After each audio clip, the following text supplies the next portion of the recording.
Comunidade Florescer em Oração. Chegamos ao nosso quarto dia em honra à Nossa Senhora Desatadora dos Nós. Iniciamos banhando os nossos corpos com a luz dourada, a luz que vem do alto, banha o topo da nossa cabeça, todo o nosso corpo.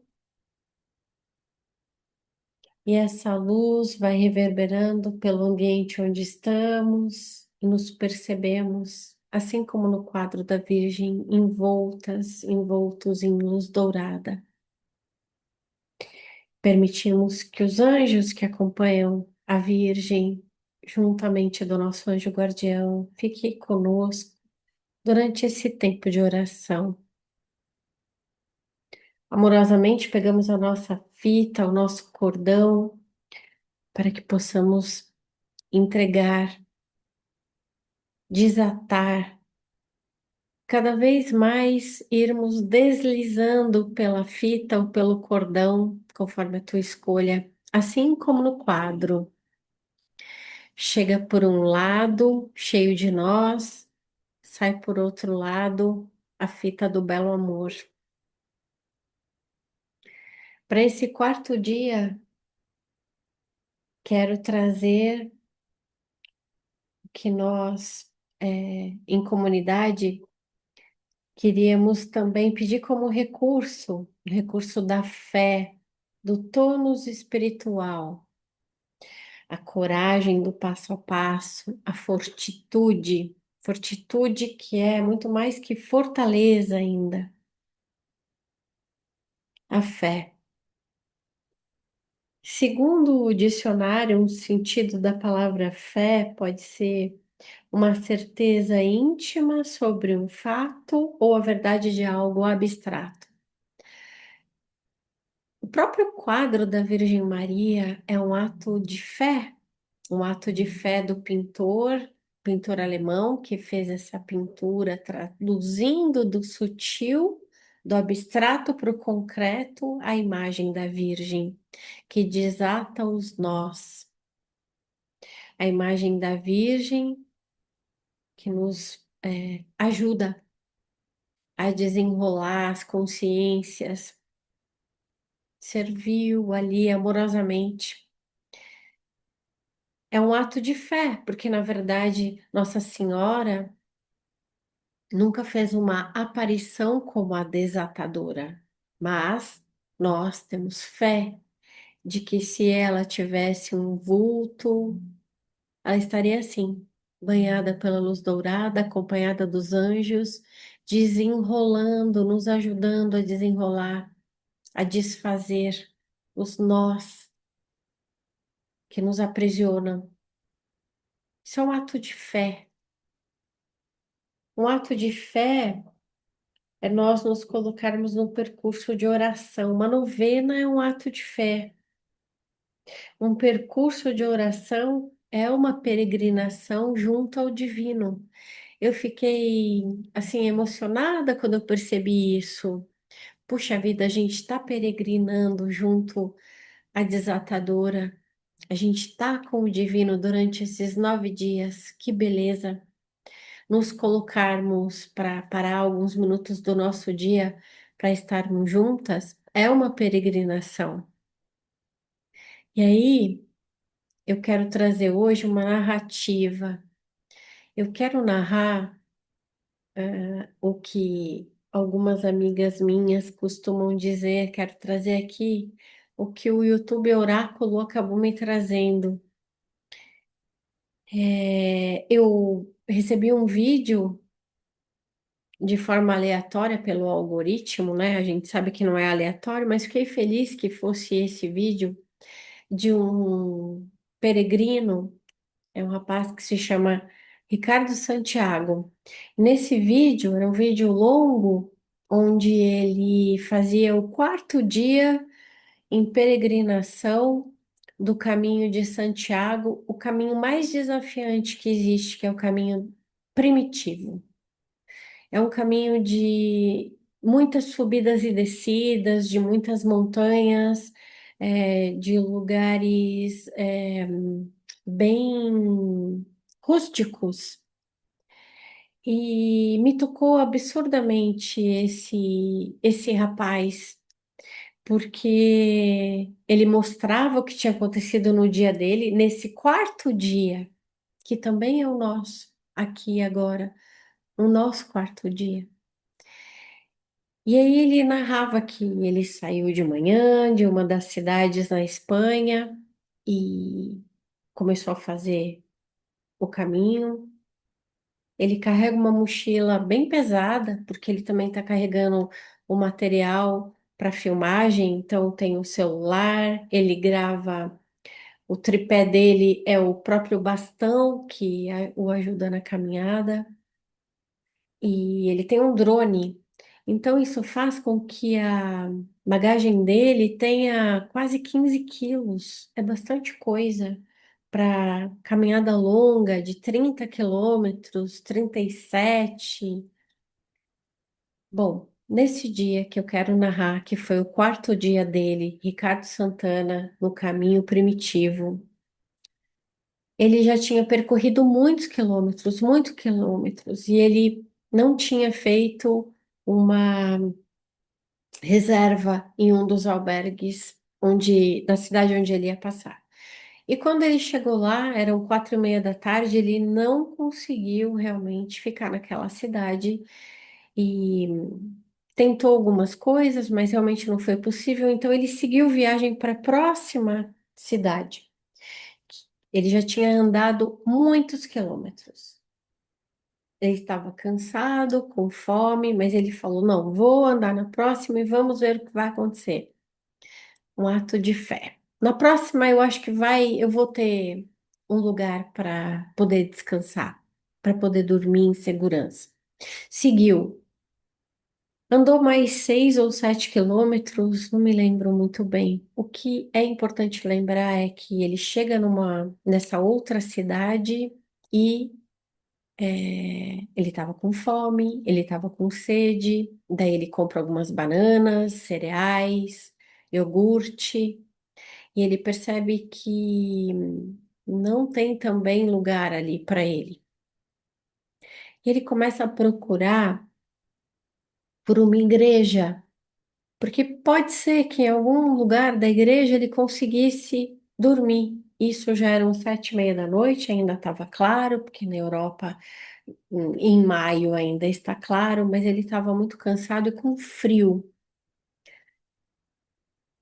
Ele procura e de repente ele encontra uma igrejinha pequena, toda é, feita de pedras, muito antiga, cercada de vegetação.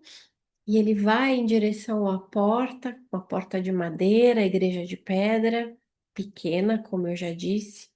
Ele percebe que é a igreja de Maria Madalena, Santa Maria Madalena, uma capela erguida em honra a Santa Maria Madalena. E aí ele coloca a mão na porta, na, na fechadura de metal antiga, e a porta está trancada. Ele respira fundo e eu respiro fundo, vendo aquilo, com meu coração já torcendo para que ele conseguisse um lugar para descansar. Ele respira fundo e aí ele diz: Puxa vida, né? Não vai ser aqui também, que pena. E ele começa a mostrar a igreja e aí ele diz: Mas eu vou conseguir algum lugar para dormir, eu tenho certeza.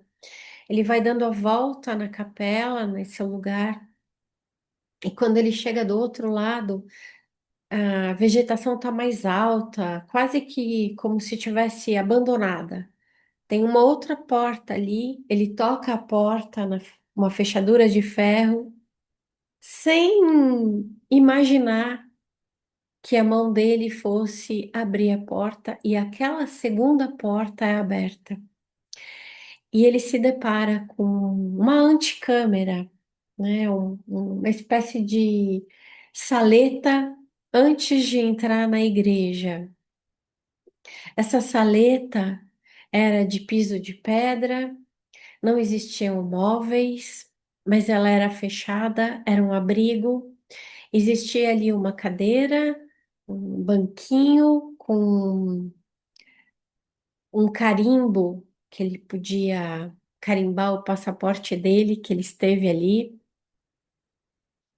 E ele, naquele momento, ele se entrega, ele diz para a câmera: Meus amigos, vocês estão testemunhando comigo um pequeno milagre do caminho de Santiago. Fiquei muito emocionada, porque aquele homem com uma mochila bem pesada, depois de ter subido muitas montanhas, descido muitas montanhas, que o trecho do caminho primitivo é de muitas subidas e descidas, exatamente como acontece muitas vezes com a nossa fé. Há dias que chove, há dias que tem céu de brigadeiro, com muitas flores pelo caminho. Há dias que são mais lamacentos, que a gente corre o risco de tropeçar. Exatamente o caminho que o Ricardo fez naquele dia, com muitas intempéries, mas sempre seguindo, fazendo a parte dele. E aí ele diz coisas lindíssimas ali que infelizmente eu não anotei agora, mas que eu queria deixar registrado aqui, que a síntese do que ele disse é que muitas vezes no nosso caminho, vai parecer que as portas estão fechadas, mas que aquilo é só um prelúdio para que o sobrenatural e o extraordinário se apresente. Eu vi aquele homem entrando naquela capela com tanta reverência. Ele ajoelhou, com a mochila ainda nas costas, segurando o bastão, e ele se emocionou, ele chorou. E ele disse muitas vezes: muito, muito, muito obrigado, Senhor. Muito, muito, muito obrigado, obrigado, obrigado, obrigado. Eu senti que aquilo foi um estrondoso ato de fé. Aquilo nos serve como fé. E o mais bonito ainda é que naquela capelinha, naquela antessala que entra na capela, que a capela estava fechada, e ele pôde dormir ali, ele estendeu o seu saco de dormir, estava muito frio, mas ele conseguiu ficar bem ali. Naquele lugar que não tinha móvel nenhum, incrustado em uma das paredes, a câmera pega bem rapidamente. Ele nem deu muita atenção para isso, mas os meus olhos viram e eu quero trazer aqui um símbolo de Maria Madalena, porque numa das paredes, essa parede era mais recuada, como se fosse um apoio, existia um vaso branco. E nós precisamos ser este recipiente, esse vaso que acolhe o sagrado, que se coloca para fazer um caminho de peregrinação, de colocar o pé na lama, de sentir a chuva, de sentir o frio, de sentir o sol, as flores, os pássaros, a sede, a alegria de um café quentinho, de uma conversa e de um lugar para poder descansar o corpo.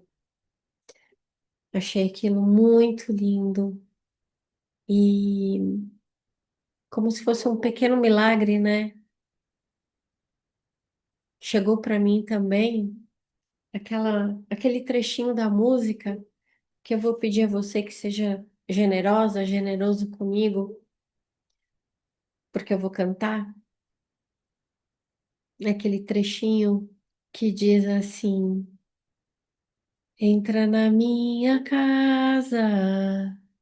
Entra na minha vida, mexe com minha estrutura, sara todas as feridas, me ensina a ter santidade. Quero amar somente a ti, porque o Senhor é o meu bem maior. Faz um milagre em mim. Senhora, Santa Mãe de Deus e Nossa Mãe, ajuda-nos, apoia-nos a perceber os pequenos milagres, as pequenas mensagens do divino, que nós não estamos sozinhas em nenhum momento. Apoia-nos a perceber o amor que o alto tem por nós. Desde que nós nos movimentemos, parece que após um passo, a ajuda vai chegando. E se a gente não percebe que a ajuda chega, que nós possamos perceber, que a nossa fé possa crescer. Diante da Virgem, eu quero rezar com você essa oração, dizendo ao nosso Pai, como disse Jesus, Abá, Paizinho, eu não preciso de milagres para acreditar em Ti, nem de um fantasioso sinal dos céus ou algo espetacular. Nas grandes tormentas não vejo o teu castigo, nas grandes dores não encontro a causa em ti, nas perdas não te atribuo a culpa, nos meus erros não te pertence a deficiência. A luz do sol, a chuva, o ar puro, o meu corpo, a minha mente, já me bastam como fantásticos milagres que retratam o poder da tua presença. Mas há um milagre que me interessa e preocupa, o do meu crescimento interior, e só eu posso fazê-lo. Tu me deste as condições suficientes para me converter de ignorante e obscura em sábia e brilhante. Com arrojo, usarei convenientemente dos valores da inteligência e do amor e realizarei o milagre de uma transformação duradoura. Acalentada de firme esperança, vencerei barreiras, corrigirei falhas, superarei fraquezas e atingirei a plenitude de grandeza do meu espírito. Obrigada, Senhor. Obrigada, mãezinha. Amém. Inspiramos juntas e agradecemos a Deus e a Mãe pelo milagre da nossa vida, das nossas vidas.